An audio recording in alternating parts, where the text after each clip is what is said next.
Thank y'all for joining us today for this wonderful conversation that I'm about to have with none other than Sean Bennett 618. Yep. Y'all are in for this is not an interview, this is a conversation. Definitely. So we are going to delve into some questions about this album, this project, Let Me Be Your Savior. Yes. And I'm as much as possible gonna ask the questions that I think that people really want to know. For sure. Now, I wanted to start just by, saying something personal to me. Mm-hmm. That when I listen to your music because I need motivation to get through my last set. Yeah. I need, just a voice of positivity to keep me going when I might be feeling like, down or feel like giving up. Yeah. How do you want people to feel when they press play on Let Me Be Your Savior? Yeah, the same way. Just a learning experience. Not only learning, accepting things that we have zero control over, learning your faults and just growth. I feel like I do take pride into making sure that my listeners do get motivated. I listen to a lot of music out there that kind of like puts us down and bad spirits and everything. So I just feel like because it's a chant, you're repeating it. Yeah, and I just feel like a breath of fresh air, something good, something positive, and something uplifting, and something that not only the industry, the world kind of needs. Absolutely. It's such an important point because, that is absolutely coming through. Yeah. It's coming through fully in the music. So you're achieving your purpose there. There is, at the same time, kind of like a dichotomy in your music where, you're really honest about your feelings. Yeah. And there's kind of like a thread of optimism and pessimism, of like resistance and resilience at the same time. How do you hold both without one swallowing the other one up? Honestly, I can just say it's the faith. It's my faith behind it. I never plan anything. Nothing is ever planned in my life. Even with music, I don't wake up in the morning and be like, I'm gonna make a song today. That was the old me. Okay. Now it's very personal. So I can go through waves of where, 6 months, 8 months, I haven't recorded a song at all. Yeah, and it take one situation or one thing. It could be something I see on the internet. It could be something small like that, or something within my family, or something. Just throughout my day, and it hit me, and I just be like, man, I just feel like letting it out. And I don't know what it is. I say it every time, like, dang, I have a hard time with creating another song because I never know if it's gonna be my last song. But for some reason, the universe just keeps working my way, and I just continue to push it out some way, somehow. So you work not necessarily off a deadline. There's artists that like work off a schedule. I have to have this many albums in this much time. You work based on your spirit. Yep. And the creative urge, just appearing in your mind. Yeah, I say honestly, it started because I made a lot of projects in the past. But I would say when I did My Greatest Pain, which was like one of my favorites, but that was one of the albums that I started working more like that. It didn't seem forced. It was just like, if I'm going through this is what's gonna come out of it. So I would say that was my first album that I actually sat back and I didn't force songs or didn't come up with a deadline or anything. I just let it organically happen. Yeah. You've never came across as the artist that, use music as like to hide behind. Yeah. You know what I mean? It always came from a place that felt so fresh and honest and real. Yeah. Where does that courage come from? Honestly, it's just waking up every day. You get that extra blessing, so it's like you got to work with what you got. My purpose is to motivate others, inspire others. And it took me a while to realize that, but I understood the mission, the assignment, and over the past 5 years, that's just been my goal, is to uplift, inspire, and motivate the ones that I bump into, and that's just what I've been on. Let's talk a little bit more about that, like you and that pivot from, where you were to where you are now, like where you're pouring into, other artists, giving other people, like being a bridge. Yeah. How did you like kind of pivot from where you were, where you said like working with the music deadline to where you are now? So overall, I would just honestly say COVID played a big role in a lot of things. Okay. The isolation from the world, stuff like that. So I would say prior to we that, thought we was gonna die. all right, you know what was going on. So I would say honestly, prior to that, coming into Vegas as a new artist, I came more in with a chip on my shoulder. I wanted things to prove to people. Okay. I come from a city where it was this competition, you know, and we didn't have the unity like most cities. So, you know, when I came out here with that kind of mind frame, and then I realized the people that I was running into, they didn't walk around like that. And it slowly changed me. And then when I created Overlook Heroes and I started doing the services for artists, that helped me out a lot as well, because it got me outside, it got me more in tune with people. So it brought that inspiration and motivation. I was seeing people, you know, coming up with mic performances throughout the years, and I used to get mad about it. And then at one point in time, I'm like, who am I to get mad when I'm the person that's inspiring them? And that was the purpose in the first place. Yeah, get people up, you know, get them active, get them to create. You know, it's not like they stepping on my toes or anything. So it took a while to grow into that person and to understand, like, you know, that's what your purpose is. It's not to compete or be the top person doing this. It's to inspire others to do whatever. And then if the mic thing didn't work for them in the long run, maybe that helped them to pivot to something else. So, you know, that's if nothing else, like you said, just having the opportunity to grow. Yeah. Whether or not the opportunity is used, then that's on you at that point. Definitely. So let's start talking about the album. Okay, let's do it. The album feels like an album that really kind of takes stock of your life, of where you are right now. I'd have to ask this first of all directly. What does accountability mean to you right now? This Sean right here sitting in front of me. I would say respecting others and how they feel, only in like listening more. It took a while for me to understand others because it was always what I thought. That's probably the Leo in me. Big Leo energy. I have. But you know, accountability, it can come in different ways, but that's the way I took it, is being able to sit back, understand, listen, and respect how others feel. And everything ain't gonna be your way. That's right. You know? It takes a big person to understand that. Yeah. And you know, I feel like innately we center ourselves. Mm-hmm. So it's absolutely a sign and a mark of maturity. Yeah, definitely. To be able to push beyond that. Yeah, definitely. Every creative process though is like shadows, is pitfalls. Do you have any regrets in making this project? Like, do you have anything that you would have said or done differently if given the chance? No. I think I poured my heart out on it. And I love when I can leave out the booth and play a song over and over and I get emotional from it. Mm-hmm. The moment that I feel like I get emotional from my music or it just makes me feel a certain way, I might cry. And if I'm able to squeeze some tears out, then it's just a song the world gotta have. And like I told you earlier, I don't record every day. I don't make 100 songs and then pick from them. It's literally the song. When it comes, it comes. It's the song I know that people gonna rock with this, and that's just kind of how that works. Okay. Now we are both Vegas transplants, right? We moved here, and we know that this place is like no other place on earth. Definitely. It's a very Grand Theft Auto simulation. It's just a curious mix of people, you know, who were born here, you know, and then the rest of us who came from everywhere else on earth. Yeah. What I wanted to ask you is, do you think that Vegas can love an adopted son the same way she loves a son that was born here, or is there a cutoff, or is there just not any love for anybody anywhere? Yeah, honestly, I feel like Vegas is very hard when it comes to breaking into that barrier.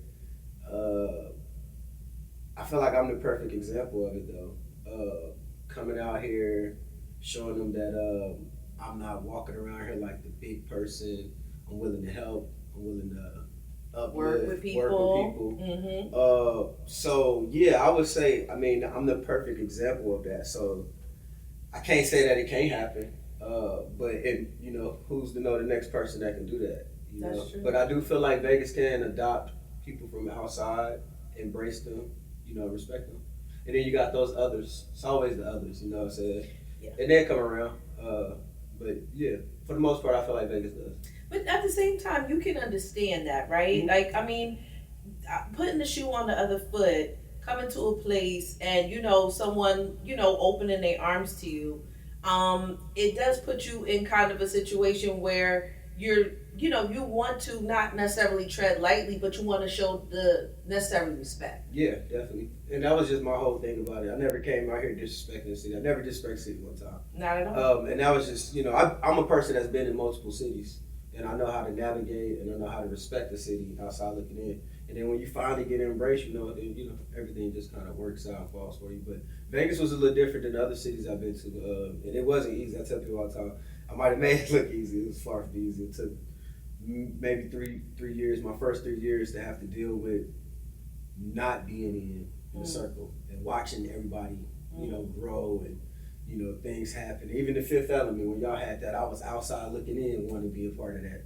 And then when it finally happened, it happened how it happened. So yeah, it's never easy transitioning and coming to another city, but it's just all about your respect, the type of person you are, and the energy that you put out. Okay, so is it where you're from or where you're at? Where you at? I always feel like that. You always gotta have that background though, from where you from. That never goes away. But you don't have to carry that everywhere you go. You know what I'm saying? Yeah, I'm from the 618, but I don't carry myself anymore like that. You know what I'm saying? I carry myself how you're supposed to carry yourself at this age. A lot of people that's from back home, they still kind of stuck in the 2005 era or something like that. When I go home, I'm like, damn, is this still 06? So growth is everything. But yeah, definitely. I've been trying to transition and, grow as a person. And you have. Yeah. I really feel like you have. All right, the elephant in the room. Mm-hmm. Let me be your savior. Yeah. That is a bold statement to put on a body of work. Now, I know there's people that's going to hear that. Yeah. And they're going to say, how can you be the savior of a place that you're not even from? Yeah. What do you say to those people? I mean, like I said, it's not really where you from, it's where you at. As far as the savior line, it can go multiple ways. I feel like I did come out here with absolutely nothing, no connections, no family. I had to build everything, relationships with people, from clothing designers to radio personnel to just all kind of people, So those was all building. Then I had to find myself. Then I had to dig in and, do vlogs on YouTube, do smoke stuff like that, just to build the fan base, to get the people here. And just over time, everything just kind of fell in place for me here. And then it turned into the rap music, and then it got to the Overlook Hero stuff, and then, I don't know, the rest was just kind of history. So when I say I'm a savior, when you look up what a savior actually is, it's someone who's, they have multiple different ways to look at it, but someone who helps and serves and protects and helps people from hardship, motivates people, and inspire. And I just feel like I tackled all categories anywhere that I'm at, not even just the Las Vegas thing. I feel like the savior line can trans from here to Fayetteville to Phoenix to Utah to Carbondale. Any of the places that you everywhere I touched it, I've always carried myself like that. So I think some people heard me say it and they took it like the more competitive way. Like, oh, he the king, or people throw king out. I think that's what the first thing they thought about, and then they didn't take a second to think, what is a savior? You know what I'm saying? I didn't come to save Las Vegas scene or anything like that, but I definitely became an anchor of moving forward from 2020 to moving forward, from the music and the Overlook Hero thing. And the music just kept growing overall. I mean, I worked with every artist. I don't know anybody from out of town that actually has done, like, when you look back, everything that I've done for the city. Like, I don't know, I stepped back and thought of that. I mean, Dizzy, but that was more personal. Like, what did he do for others? And you said in the last time we sat down that you wanted that feature. Yeah. That we talked about that, and you was like, once I get that. Yeah, and it's like, at the end of the day, like a lot of people come here from out of town and they don't make it to the height that I made it to. But like I said, it's kind of just like that's just how it worked out for me. I mean, I had manifested a lot of this when I first got out here, and like I said, it took a while, but I made it here. Definitely. I wanted to ask you. There's something that I noticed in the context of the album. Is like a thread of almost like, I don't want to say urgency through it, but it's almost like you love it, but you're not sure if you want to keep doing it. Yeah. So I'm going to ask you in front of the camera, do you want to keep rapping? I mean, you can do so many other things. Yeah, I know. Oh, man, I think of that every day. Every day I wake up and think of that. I never want to quit.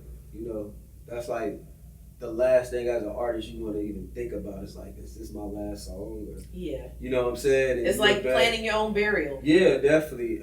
You start getting towards a certain age, and you know how the listeners or the people like to try to throw that age barrier on you. So you start thinking like, damn, I'm getting close to that shot, I quit. Nah, I mean, as long as I'm able to jump in my booth and create, I would never stop making music. I could be 54, still dropping Let Me Be Your 70-part-7. But it makes me happy, whole. Like, it makes me feel whole whenever I'm fully, it's like a puzzle.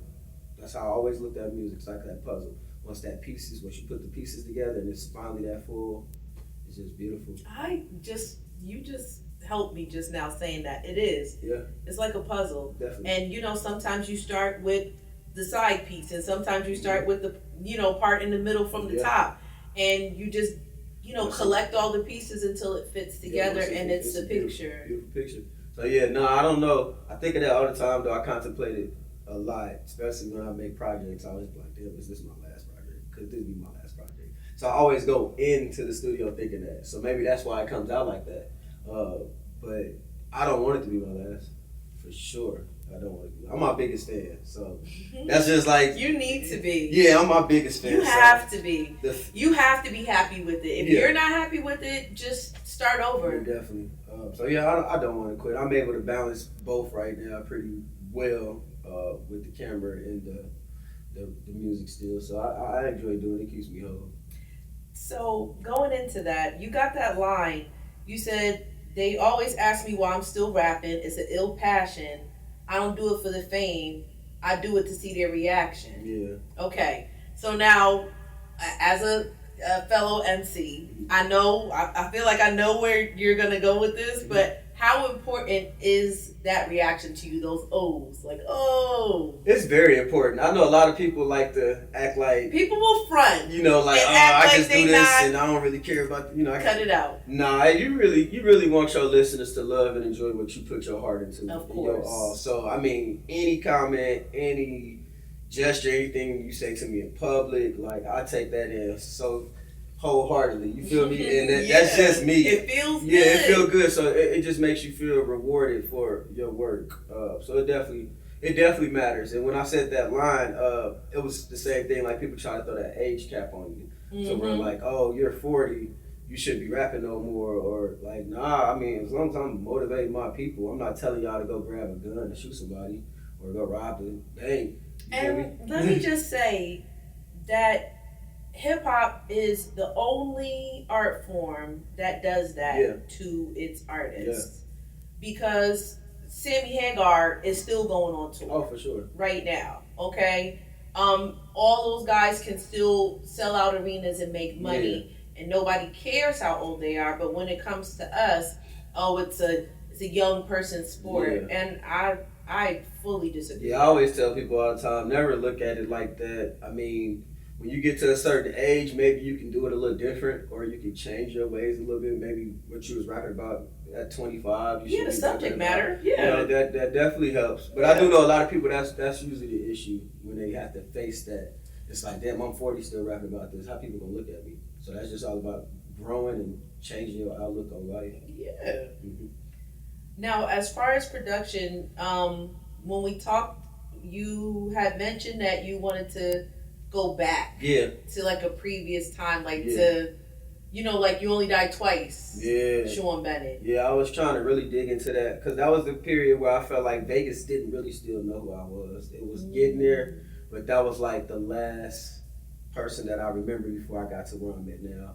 And I'm like, man, I want to get back in that bag, the isolation, I'm not working with nobody right now. Everything is in hand. Self-contained. I'm doing everything on my own, from the content to the recording process. And I just wanted to go back with the producers that I was working with then, and just to get an update, see how their sounds is now, and that's pretty much how that worked out. And I just kind of tapped in with a whole bunch of other producers that was on my past projects.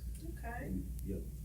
I wanted to bring up Losing Myself for a second, specifically because there was a part in the beginning where there's a woman that says, like your grind is more important to you than anything, and that's basically all you care about in life. And in the song, you talked about, like watching things fall apart, and without getting into anything that you don't want to actually discuss, where are you in that story, and have you figured out how to let someone in?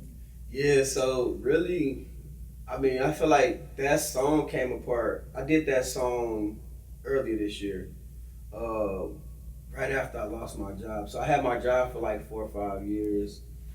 Loved the job, you know what I'm saying? I ended up losing my job. And that was after I had lost my relationship as well, that Christmas, right before Christmas. And she moved back to California. And so once that happened, my mind was a little different. I'd never been out here by myself. So that had to change and, grow into something and figure things out. Then when I lost my job, that's when it really hit me. Like, damn, I'm losing everything. You feel me? And those losses compounded feels so heavy. And I mean, the month of February was a make or break month for me. It was either you can pack your shit and go home, and everything that you built, is going to be behind you, or you know what I'm saying, you can get off your ass and work harder. And I didn't want to work another job. Like, I felt like that happened for a reason because my mind just wasn't there no more. So I just really just took that opportunity to say, I'm going to just dive into the Overlook Hero brand and pour my everything into that, and hopefully I can continue to keep the lights on with it. And I took the risk, and now we are in June. I'm still here, so. Yeah. Still doing it. Giving us new music. Yeah, definitely. I mean, that's what I definitely wanted to do. I felt like that was something that helped me get through these months as well, because this project actually was supposed to come out 2 years ago. As soon as I said that line and everything was buzzing up about the Savior stuff, I had this project already started. And then when my grandmother passed, I had kind of took a break on the Savior stuff, and then I wanted to focus on her and putting out a project for her. Once I got that project out, it was like, damn, what's next? And then can I just say real quick that Thankful to Be Alive is my favorite Sean Bennett album? I love that album. I love that album. Thank you. Yeah, so I definitely love that album. And then like I just January came around and all that stuff was going on. And then I got in the studio one day and I recorded LVS. And when I did that, I was just in a place where I was just seeing other artists out here, doing their thing. And I'm like, man, I gotta get back out here. Can't let the stuff that's going on defeat me. So yeah, that's when LVS came apart, and then I'm like, yeah, it's time to give them this album. So that's when I dug up out the archives and went back and grabbed all the songs and polished them up, and then now I'm putting it out. Yeah, and here we are today. Yeah. This is kind of a big one for me. Moving towards the light, accepting who you are, accepting life as it is obviously not something that we can cover in just this short period of time, because that is a lifelong. Yeah. Like, you never stop that process. Where are you at on that journey, and what do you hope that this album, Let Me Be Your Savior, will do for somebody who's still finding their way to where you are?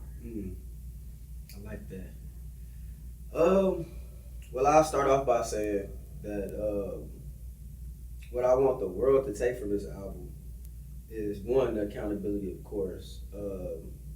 Learning your faults and knowing that a lot of things that you go through in life, they're designed.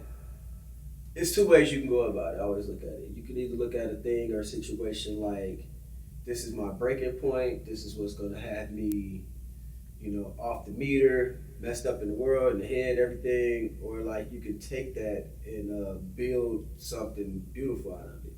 Mm-hmm. So all the Alchemy. definitely, and everything that I've been through, it's all in this album. I felt like I put every inch of feelings that I had, accountability, things that I've never told friends, how I felt about certain things. I just let it all here. And what I want them to take from this is just, a person that really I was on the verge of really giving up. And a lot of people don't know that. I don't show that to the world. I don't get up on Facebook and talk about that. Or I don't, so I battle a lot by myself. You cry your tears in private. Yeah, definitely. Like I always tell people I cry in the shower. You never know I'm crying. So it's okay. Yeah, it's okay. Listen. I'm in that way like you. Like I am very private when it comes to the things that I'm dealing with. Like almost like if you're not in my house or call me every day, you're probably not gonna know. Yeah, you won't even know. So even my family back home at a point, I had to tell my mom that when I was in this. I'm like, I love my mom to death. She checks on me as much as she can. But I'm like, it was a period when all that stuff was happening where I really was going through it. And she know how I am. She like, I could have called you when you answered, But I was just really going through it. And I just wanted somebody at some point to just tell me that it was going to be okay. And I didn't have that. But the man above told me.